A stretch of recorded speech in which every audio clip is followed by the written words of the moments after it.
I'm Sal Marino, host of the One Poor Problems podcast, and today I am super excited for this episode. We're going to be talking about winning the war for top talent, and I have a special guest with me today. That is Emily Wood, the partner and chief client officer at CT Wealth Management. Super excited to have you on the show. Excited to be here, Sal. Thank you so much for having us. Yeah, absolutely. So for me, my goal today is to one, dive into your background, right? You have a really impressive journey. We talked earlier that ironically, those journeys are pretty similar, growing within an organization and similar time frame, similar growth. Really cool to kind of dive into that and just tell your story.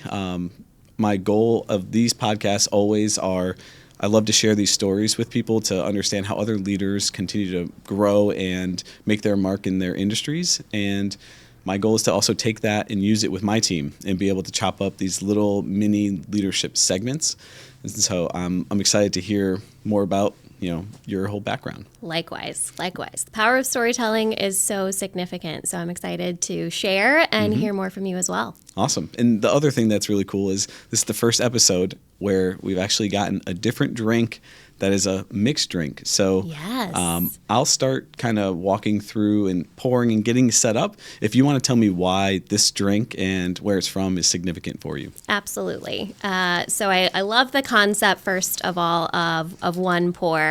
And I'm excited to bring a martini to the set. And the reason that I chose this drink in particular was I really wanted to highlight a local and family-owned company. So a passion of mine is definitely working with business owners and helping them. And we are so fortunate in this great state of Connecticut to have so many family-owned businesses and women-owned businesses. And this is one with Hartford Flavor Company. So wanted to highlight a local family and women-owned and led organization. And who doesn't love mixing espresso and a martini together? Brilliant. Yeah, no, I'm excited for this. This is definitely a first on the show, so I'm excited to have that. I'm going to give you the beans for you to put into yours. Okay, perfect. And we'll do this together. There's 1, 2, 3, 17. A little extra. I like extra. it. Okay. Put a little extra. You can put it back if you want. It's up to you. So we'll do this together because we now know the saying of what you're supposed to do when you put these in. Yes. Right? So the first one is Health? Health? We'll go with health. The second one is Happiness. Yeah. And then the last one is wealth. And I've got a couple extra beans, so fitting extra for beans. Connecticut Wealth Management. It's awesome. Here. Cheers. Cheers. Let's see how we did. Well done. All right. You Bartender did a nice on job the of list. getting the foam, too, which is really important in an espresso martini. Yeah, I was told many times during the prep here I had to shake with my heart, and that's what I did. Well done. So now well it's there. done. So now that we have our drinks, let's get into the fun here. Tell us a little bit about your story. You've kind of grown up in this organization for the last 7 years now. Right. And kind of rose through the ranks. And last year had the privilege to share the floor with you as Harvard Business Journal 40 Under 40 recipient. Yes, congrats again to thank you you. and the Appreciate new it. class of 40 Under 40. Yeah, it's cool how kind of everybody ties into that, if you are a part of it at one point. So for me, that it's something really cool for me to be able to share with you. And so tell us how you got here. Yeah, I'm happy to share my story. I think it's important to know my why for getting into wealth management is a heart-centered story. So shaking with your heart, I'll bring it back to heart. I grew up raised by a single mother who really struggled to provide financial security for us. And it was quite a luxury for us to keep all of the utilities on in any given month, let alone to have 3 meals a day and those utilities on. So I remember from a very young age wanting and striving for, something about this could just be better. And so from a young age, I always knew that intersection of numbers and people and systems was where I wanted to be. And that is exactly what wealth management is. It's just finding that beautiful marriage of helping people and serving them and getting to do that through numbers and systems. And at Connecticut Wealth Management, what I also found is this love for creativity and building, which has served us really, really well as we have grown significantly. And we've done so just by focusing on doing really good work with good people, trying to keep it as simple as possible. And the great karmic success has just followed by doing good work. Yeah, I love that. So you're the Chief Client Officer. Yes. What does that mean? Walk me Great through question. What exactly does that entail? What's the day-to-day? Our mission at Connecticut Wealth Management is to turn life's aspirations into reality for our clients and our team. And we recognized that as we were growing, we really needed someone to be focusing solely on our clients' experience. We also recognized that we needed to have leadership in the team experience side as well. So my role as Chief Client Officer is really to oversee anything and everything that touches our client-facing experience. So it's to work really closely with our service specialists, our investment committee leaders, our financial planning leaders, and certainly our advisors to make sure that everything about our clients' experience is exceptional. I love that. And I think that's something that kind of tied our organizations together, where Yes. the focus is so much on, the sentiment of take care of your team, they'll take care of your clients, Absolutely. and then everything else will Fall into place. Exactly. Yeah. So, as far as the major differences between Connecticut Wealth and some of the other organizations that might be in Connecticut, what would you say are the things that kind of like set you guys apart? Yeah, great question. I think we often say that wealth management can be this sea of sameness, that one wealth manager to another, it's really hard for a typical person to understand what's different about one to another. I think the thing that makes us unique, there's really two things that stand out. The first of which is not focusing on sales. So no one inside of our organization has a number over their head to bring in new business, which is atypical for our industry. Certainly. And really refreshing. We're here to talk about recruiting Yeah. and talent. It's really refreshing to be able to share that story with someone who's interested in joining us. The second thing that makes us unique is that the typical advisor works with about 250 to 300 households. So just take that in for a moment. It's a lot of people. It's a lot of people. And it's a very dynamic environment. We truly just don't think that you can provide this expansive service to 300 households inside of a year. For us, our client to advisor ratio is 35 to 1. Wow. So really, putting our stake down that we want to be different and to have really intimate and long-lasting and comprehensive relationships with our clients, and that makes our team happier. Yep.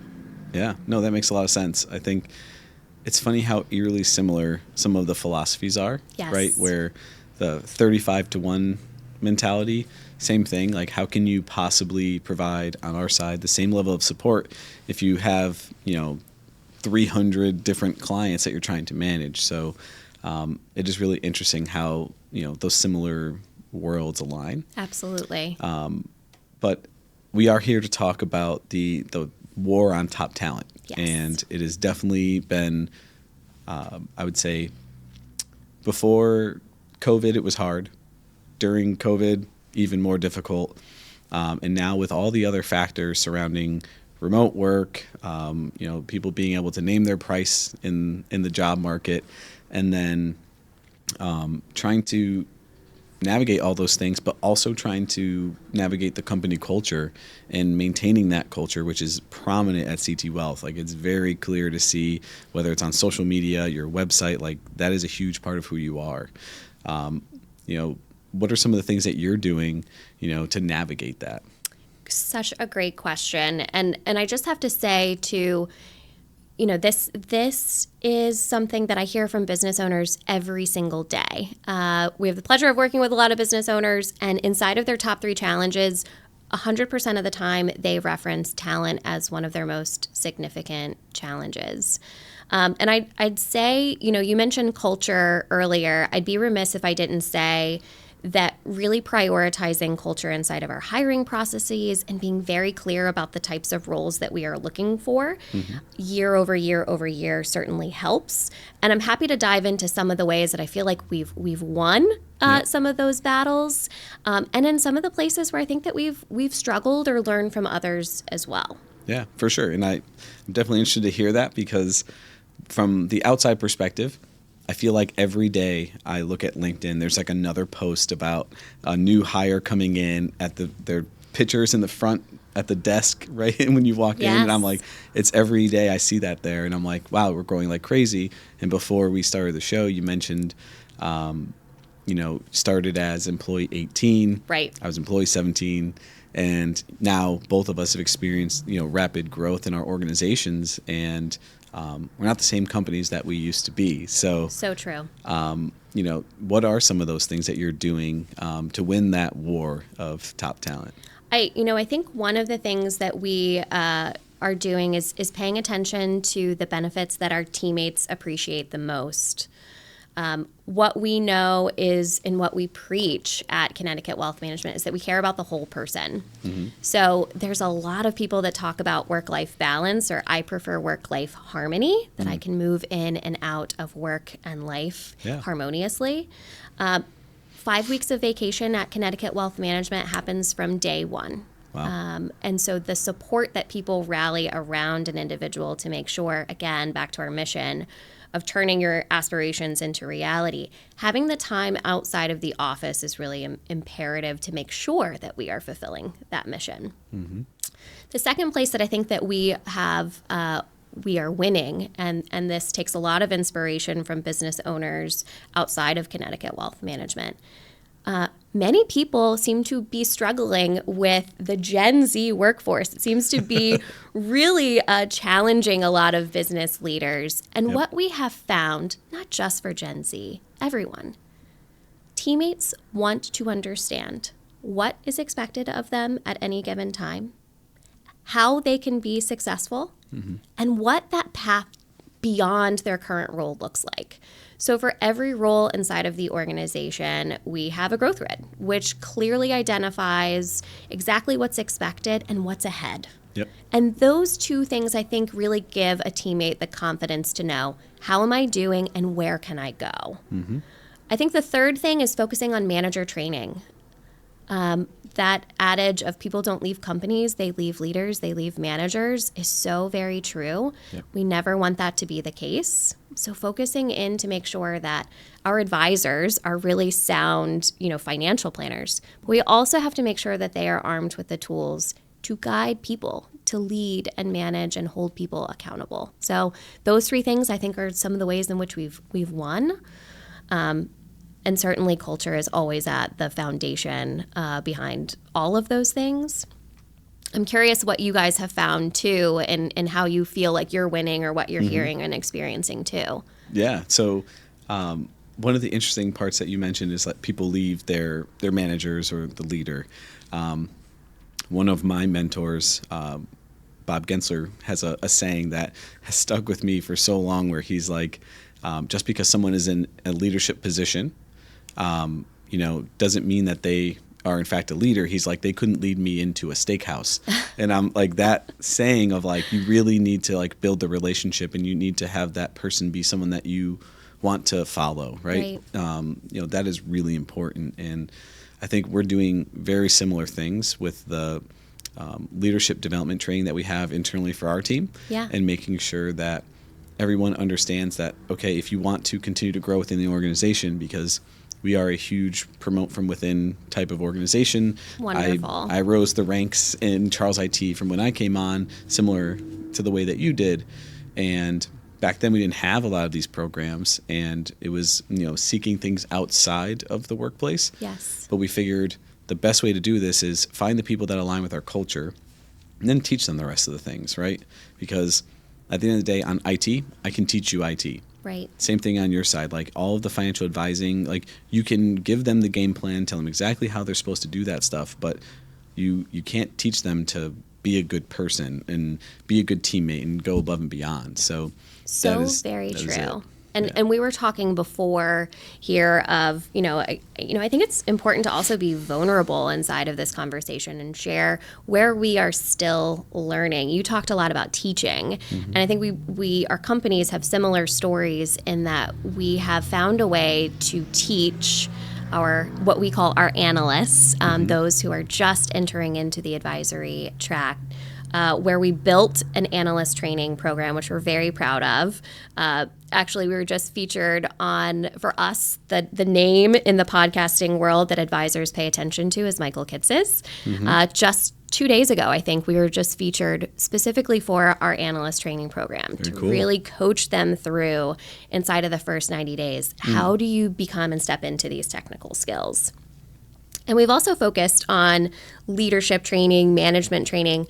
But I think the space that we're really trying to focus in on now, and it sounds like you guys are too, is making sure inside of the middle of the organization, frankly, the hardest part of an organizational or accountability chart, that we're supporting and teaching those individuals in their professional development and arming them with all the tools that they need to continue to be successful. Yeah, I think certainly that is one of the most overlooked places in an organization, because you're like, okay, great, how do I get these people from ground zero up? Right. Like, you focus there, and then it's like, how do I help my management level to be more effective, better managers? And then all of a sudden, everyone in the middle is just kind of like, they're just there, they're in the middle. Yeah. And so how do you come up with a program and something that will continue to develop them? Because at the end of the day, those are the people that are like the core, the foundation of the organization.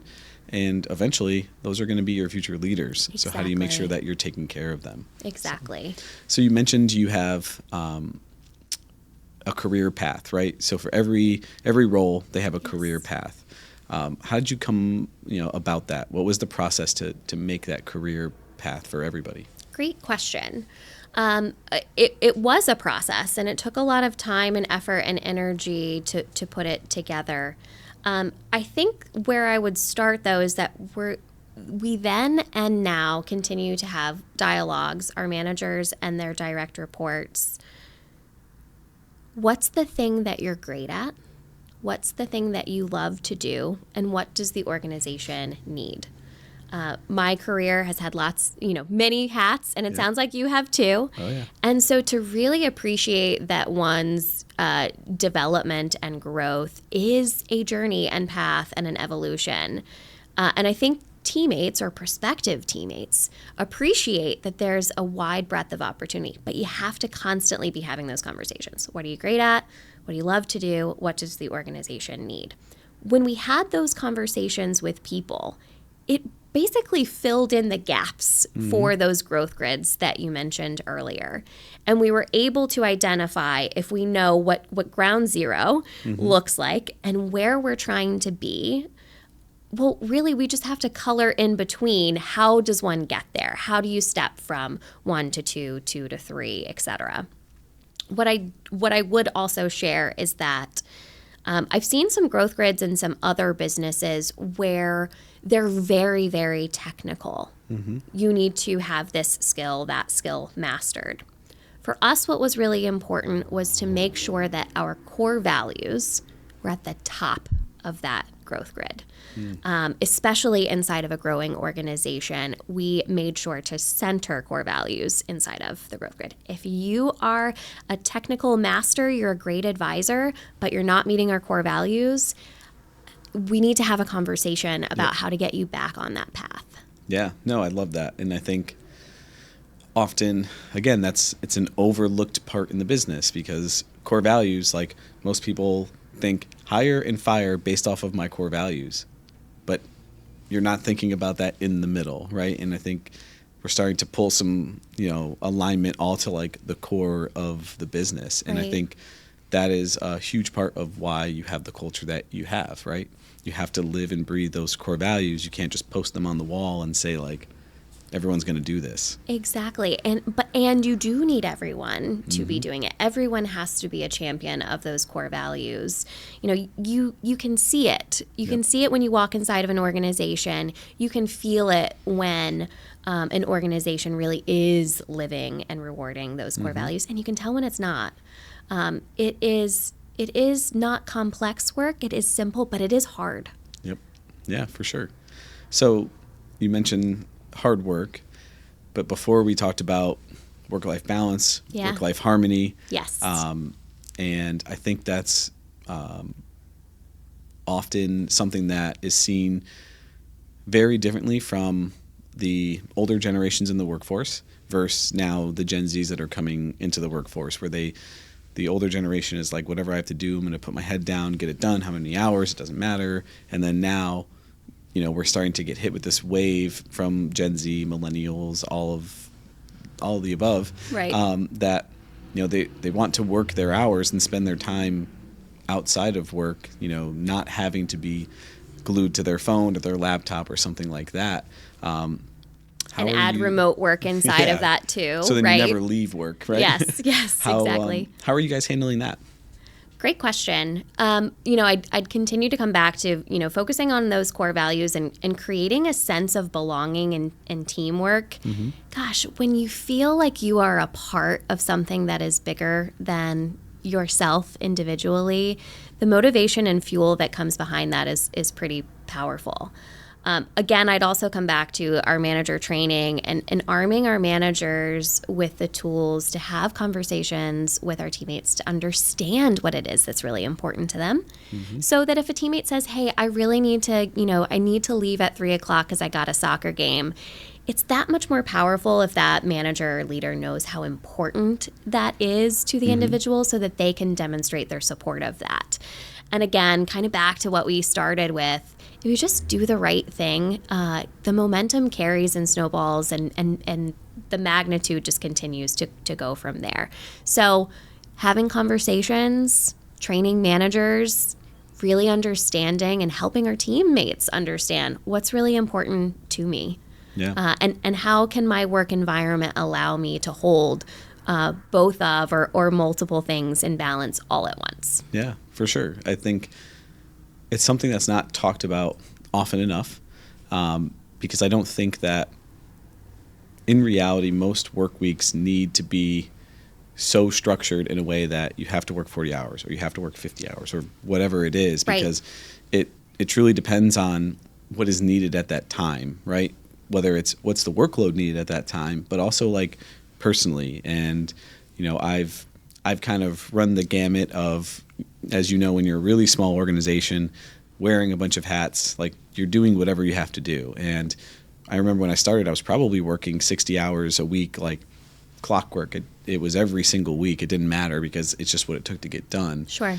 But now, as I've grown up in the organization, obviously have a little bit more support with different managers and teammates that are dispersing the workload. Yeah. Now I'm starting to understand more of the boundaries of like, hey, this week I can push and work X amount of hours to accomplish these goals. Or sometimes it's like, you know what? These things just aren't important enough, high enough on the priority list to make me focus on them and overextend myself, because I'm focusing on me. And I know that wellness is another part that CT Wealth really focuses on. And I've even seen where you have a gym in the office and some personal training and things that are happening. So talk to me about that. That's definitely something unique that you guys do. Yes. Well, as a yoga instructor and teacher, I'm even more personally invested in making sure that, we've got to bring our whole self to work, as you mentioned. And I remember, again, back to winning the war on talent, when I was first interviewed at Connecticut Wealth Management, Kevin, our founder, Kevin Leahy, took me on a tour of the building. And at the time, the gym was under construction. I'm stepping over, construction materials. I felt like I needed a hard hat. But it clearly set the vision in that, initial interaction with me as a prospective teammate that this company really cares. So, yes, we were very fortunate to have a gym. You can often see our teammates having walking meetings in there. We also have a golf simulator, and I will be the first to admit that when we made that decision, I was like, guys, we can't do this. This is extravagant. It's too much. And I will be the first one to say that I was wrong, that it was one of the best investments that we made in our culture, kind of back to that sense of belonging and teamwork. Mm-hmm. People come to our office on the weekends. Yep. That's wild. That is. Yeah. I see tons of businesses who have the coolest of spaces, but they're empty.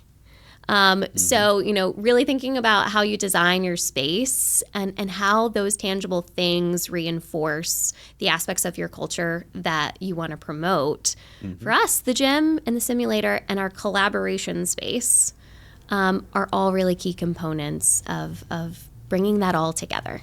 Yeah, I think as a company that was founded with a bunch of younger individuals when it first started, right? Everyone had certain priorities and things that they cared about. And, for us, we consider ourselves to be a pretty progressive culture. And at the time, like having beer on tap, these cool outings, like this week we're leaving technically tomorrow at the end of the day for our Epic outing, our annual outing we do once a year. I've heard of this. I can't wait. It's awesome because nobody knows what it is. But those are like the really cool things that appealed to the team when we were really small, right. And the team was all younger, right? Like when I joined Charles IT, I was 25. Like my world is very different now, and the things that I value, the things that are important to me, are different than what they were then. And so, talking about the golf simulator that brings people to the office on the weekend, like I think about that and think that I could take my 2 daughters to the office, book the room, and we could be kicking soccer balls at the screen, right? Trying to kick it past a goalie, or they throw a ball, and like you have the screen, you can do those things. Right. It now ties into like the family side, and Definitely. That is a huge part of the culture. So I definitely think you guys doing that is huge as far as like a piece that shows that you care about not only the employee but the employee's family and like the whole like ecosystem. I think it's really cool. I think what is so cool about what you just mentioned too, you mentioned Epic Day. Epic outing. Epic outing. Okay, yeah. Epic outing. What I love about that is, just a reminder that what served you before doesn't always serve you as you continue to grow. But there are these flagship moments inside of a company's culture that I love that you guys have held on to. Yep. And the same for us. And I think that also helps to identify for a company who you also want to work with, and knowing that a vendor, a partnership, is also going to have a cohesive relationship. And that was one of the things that we were really attracted to as we got to know Charles IT, was that we felt that same spirit of culture fit and had a greater sense of knowing that our teammates would work well together because we have a shared definition of what a great spirit of teamwork looks like. Mm-hmm. All that said, I think there's lots of different ways of being successful. I see plenty a company and a business owner who has really said, in this age of remote and hybrid work, that schedule is not a part of their philosophy, and they found a way to really clearly communicate why, and it works really, really well for those teams, which is really interesting. I'm really fascinated by the businesses who have taken maybe the less popular path and found ways to be successful in that. Yeah. I find really, really fascinating. Yeah, I think it's probably one of the most important things that you need to do when kind of constructing the vision for where the company is going, right? Like, I think Foster, our CEO, took a pretty hard stance against remote work when, COVID started, then after COVID. And I still remember going to our peer groups where we talk with other IT providers that do exactly what we do, just in different geographies. Right. And we share insight and things that are going on, and, kind of walk through some of these scenarios. And they're all like, it's so easy to hire people because now we have this huge pool of people. They could be hired anywhere. And like, that was innovative. because it was like, hey, everyone's doing this right now because it's a way to open this up and we're all doing it.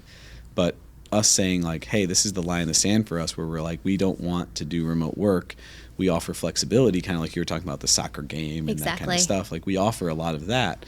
But the biggest thing was, fast forward a year later, now they're all trying to pull back the amount of hybrid or fully remote because the pendulum is swinging. The culture that you once had, right, didn't follow when you went and put everything remote. And that could be because they were hybrid and they weren't physically there presence-wise, or because we failed to scale the culture in a way that we could maintain it in a hybrid or remote style. So what does that look like for you guys? Are you hybrid, remote, all in the office? First of all, kudos to you and to the leadership here of taking that stance, especially in an IT company, to say, remote work may not be the best thing for us right now. I think that is so brave and courageous and really says a lot about the care and the vision for this company and the culture and what it means to your team and clients. For us, again, back to our space and all of the things around our space, the gym, yoga, the spirit of collaboration. People don't do things independently. Yeah. There's a spirit of iron sharpening iron. And it's easier in some ways to collaborate informally when you're in an office. You'll occasionally just bump into someone, strike up a conversation. They'll help you with something. For us, we do offer flexibility. We ask our teams to make sure that they are coming into the office to serve the needs of our client. It is not a problem for us to police or audit how people are coming into the office. We've created an environment where people want to come to our space. And that fits really, really well. Again, back with our vision, the needs of our clients and our team. People want to come. Yeah. And they need to go to the soccer game, and that's cool too. Yeah. No, I love it because it's the exact same stance that we have. And I think if you're going to require people to be in the office, I think making that environment and that feel like worth being there, right? Exactly. So if you go into the office and it's like, the gray cubicles that you can't talk to anybody, you have a one monitor setup, and it's just like the most lackluster environment. Uninspiring. Uninspiring. Exactly. You have that. You're like, please go into that every day. And by the way, like there's no other amenities, like nothing else in the office. You're like, I could be home. I could do the extra load of laundry. Exactly. I could have the snacks that I like all of these things. You have to step that up to get people to come in. I think that's where a lot of organizations that want the in-office experience fail. Right. Because they're not looking at it from, I need it to be an experience. And that's certainly what you are very well known for at this point, right? Like the simulator is like the thing that I feel like it's one of the staples of your identity at this point, right? Even though it's relatively new, it's become this thing that is so well known. And I love that from the culture side, not only just the business side and bringing your clients in or prospective clients, having it be for the team and their families is super cool. It is all about the experience. I totally agree with you. I think that again, kind of how we started. Experiences are just another way of telling a story, and that's what stays with people and, again, motivates them and brings them together. We are so crazy about experience. We even have a Connecticut Wealth Management scent, Sal. So next time you're in the office, you'll have to see if you recognize that we are paying attention to all the senses at Connecticut Wealth. Wow. I like that. Yeah, so we write that one down. That's good. And that's not 10 dogs in the office scent, because that I think is Charles IT's. We have dogs running around the office all day, so probably a little different. It is a little different, yeah. Taking a lot of inspiration from the Ritz-Carlton, activating all of the senses, and really, again, just thinking about the experience of people. Yeah, I love that. That's really cool. So, again, going back to the culture and the talent and finding them, you mentioned the conversations that focus around culture fit. And I know that you evaluate culture in all things that you do. We talked about it, how it's in the career grids. Growth grids. Growth grids. Got it. What about in the hiring process? What does assessing for culture fit look like in the hiring process? It's really very simple. It's asking questions and looking for the evidence that someone does meet our core values. So I wish I had something really flashy and exciting to share. Yeah, we've found this new thing. Asking questions and being prepared to listen. So what that looks like inside of an interview is sharing our definition, for example, of positivity. And asking someone who's in that seat, tell me about a time, personally or professionally, where you embodied this defined value of positivity. And then just sitting back and listening and seeing how that person interacts. I'd love to share with you, though, one of my favorite interview questions, because I love hearing I'd love to hear if you have a specific interview question that you always ask. Yep. Mine comes from a colleague at our office, Jarrett Solomon, who asks, what's something that's not on your resume that you'd like us to know about you? I love that. Yeah. Yep. Just a nice way to, again, really get to know a person that you might invite to be a part of your team. So do you have a specific question you like to ask? So ironically, I asked that. No way. Question. I really do.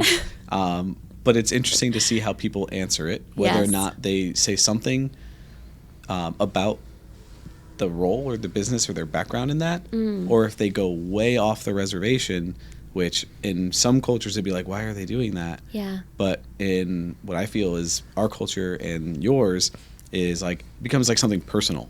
Right. Like it's something like real. And you now learn something about that person. And for me, I think that has become one of the more impactful things we do in the hiring process is once they sign and they're coming on with us, we actually send them out a bunch of things ahead of time to like get them prepped and ready and excited to join.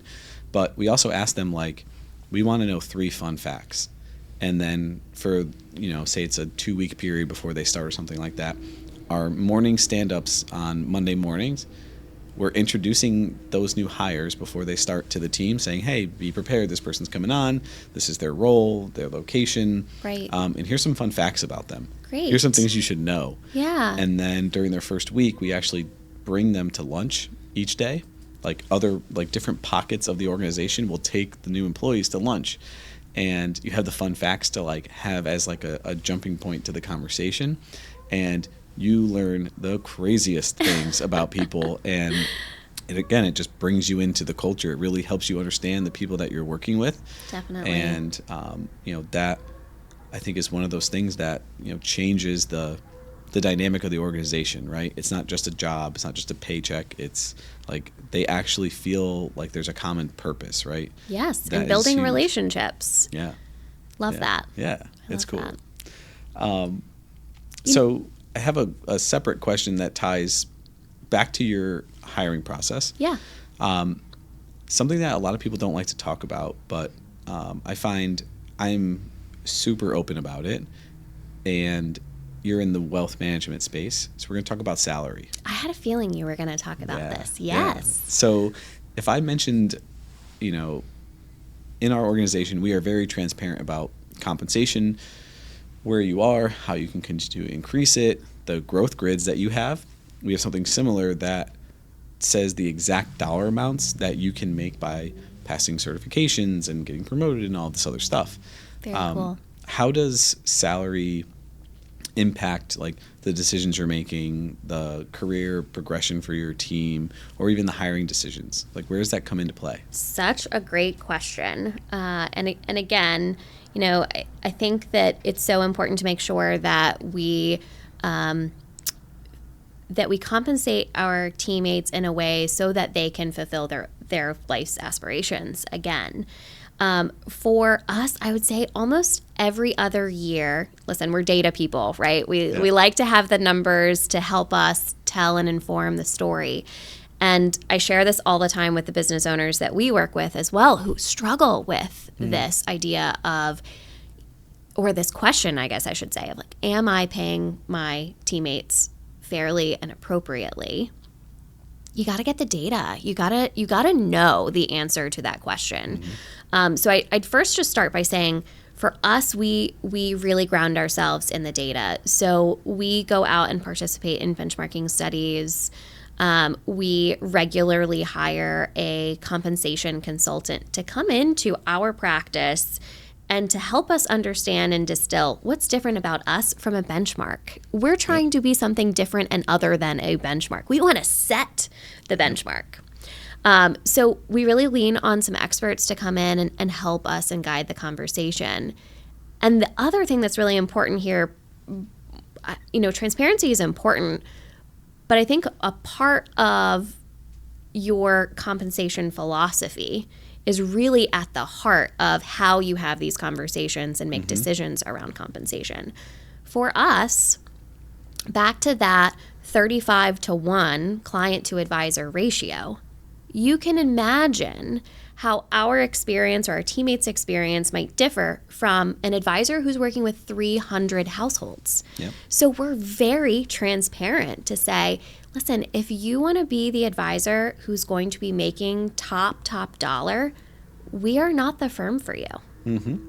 If you want to be a part of a team that iron sharpening iron, a 35-to-1 client to advisor ratio, then what that means is, because we're doing this as a team, your compensation is going to look a little different than, again, the top percentile earners. So yeah, we're really, really open about that. And it's okay if someone wants something different. We aren't trying to be all things to all people. Yep. That is a really interesting take on that, because it's a bold statement.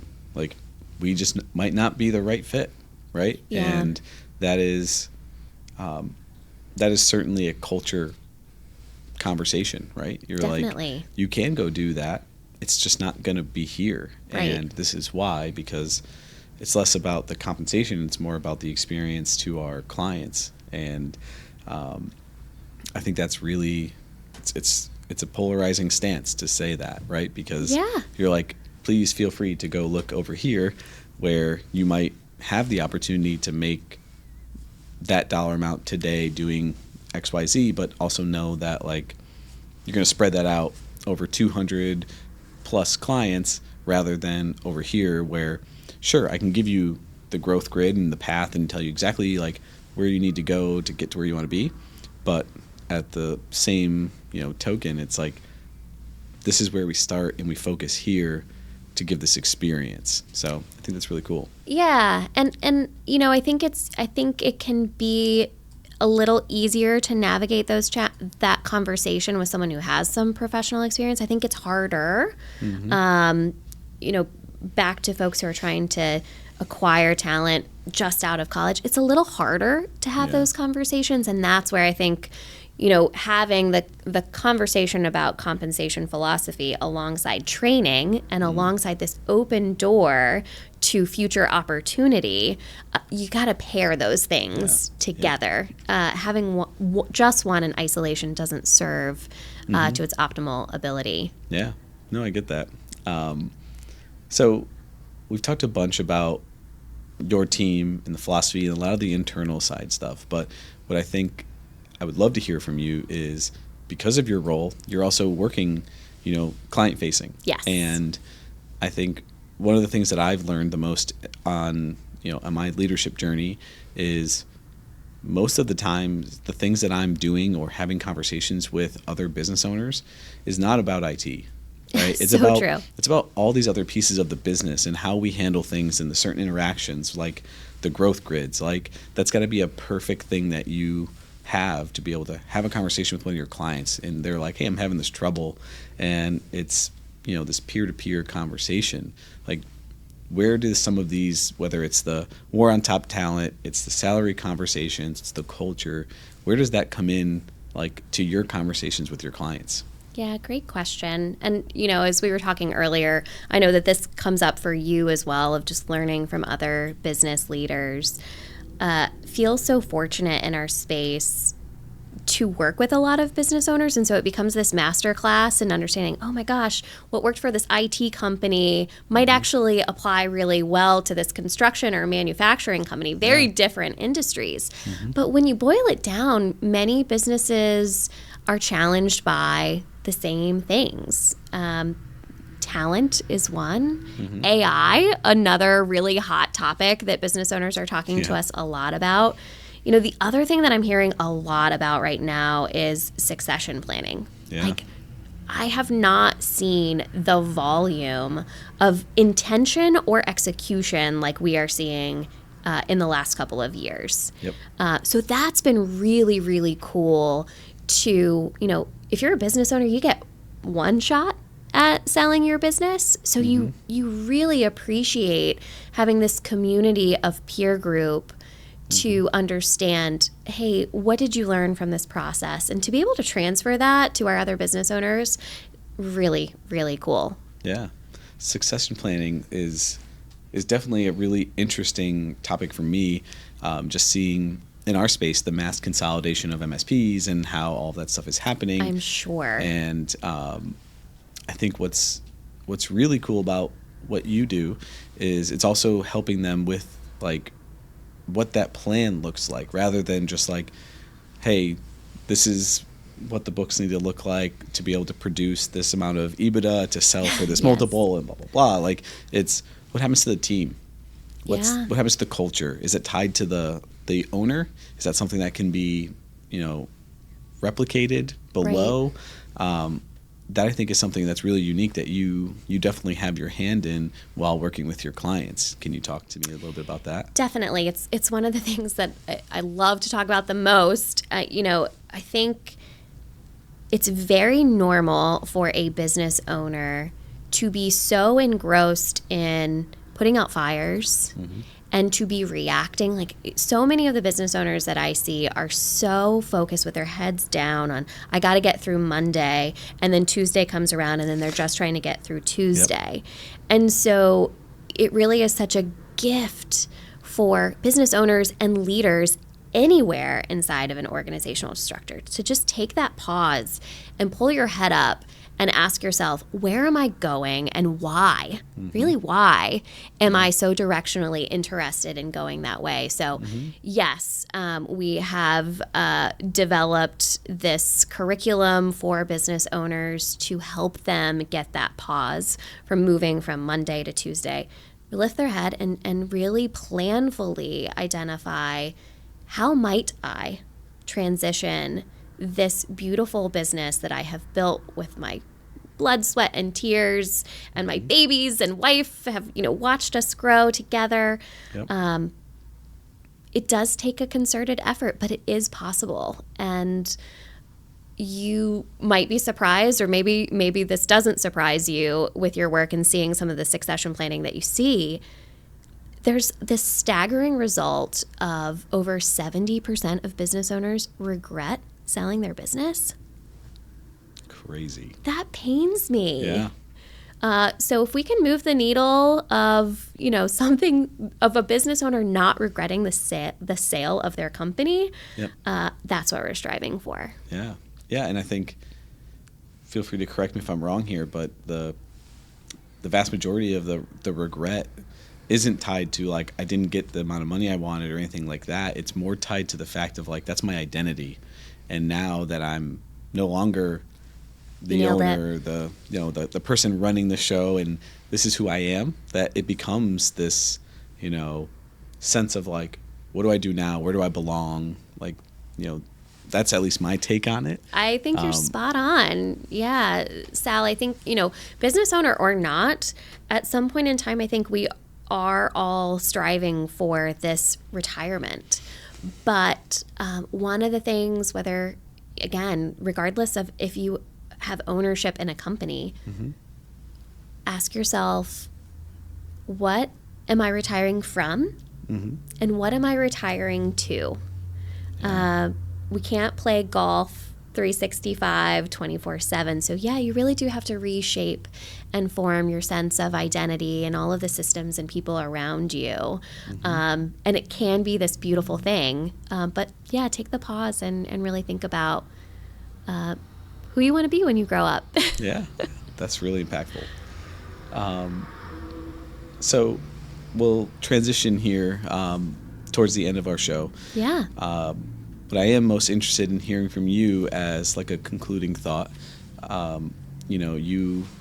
You're an inspirational leader, right? Wow, Someone that thanks. is Likewise. continuing to grow in the industry, making a real stance for women in business, and it's a big reason why I felt it was important to have you come on here and talk with us about this, and at least give again, some inspiration out there for someone who's looking to do the same thing, right? How do they grow in an organization? How do they get themselves involved and continue to progress to be able to move up in a company? If you could go back in time and talk to a younger Emily, what would you say is the biggest thing that you would do differently to set that path better up for success, right? Because you've gotten to where you are now, and obviously that is a point of success.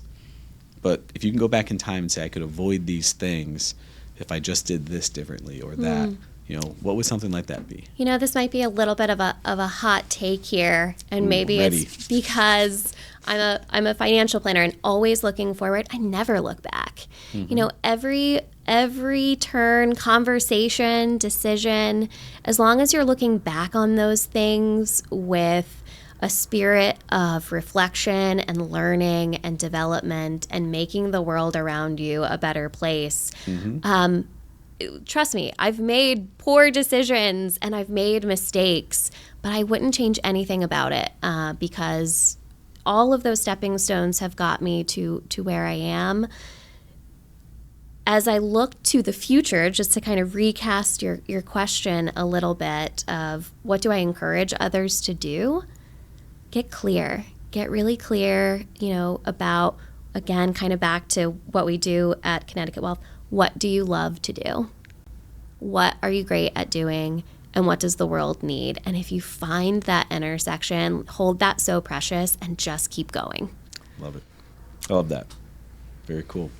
So as far as the last part of our show here, we do have the little surprise that you get to walk into, which is the typing test. I'm so excited. So we do have our leaderboard that may or may not show the top dog being me for 5 episodes now. Okay, wow. That is my one claim to fame at this point. Currently in 5th place, you have Bryn Tyndall, who may or may not have forgotten his glasses and was a DQ out of it, so we'll give him a pass for this. Absolutely. You have Charles IT's own Foster Charles in 4th. That's 36 words per minute. You have Nick Dejanay, who is the CFO of Obsidian Insurance at 38. You have Brian Montanari, CEO of Habco at 47. And as I mentioned, not to be outdone, I have hit 70 words per minute and have quite the lead on the rest of the board. So, Sal, do you practice? Some would say that's all I do outside of work hours is make sure I'm ready for this. So, all right, the pressure's on. Can I hit go? You can go when you're ready. Let's go here. My favorite part is being able to distract you while you do it to make sure I hit the top score. Oh, gosh. Yep. Yeah, there's the intersection between typing fast and correctly that really kind of gets the score going here. But you are flying right now. I'm a little worried.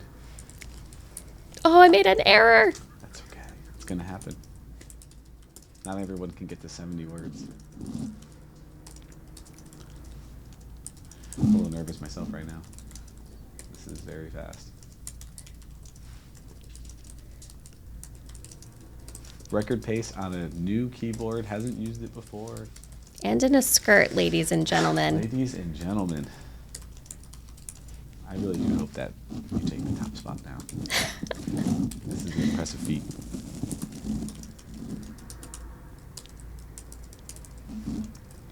Although though you have like an 8-hour typing test right now. I know. I thought it was a minute. Okay, analyzing results. I'm really nervous to hit. This is like when I passed my CFP, like hitting the test here. Did I do it? Of course, there's a commercial. So you'll have to tune in for the next episode to see the score that Emily was able to produce while wearing a skirt. So she could have the opportunity to take over first place. You'll have to stay tuned.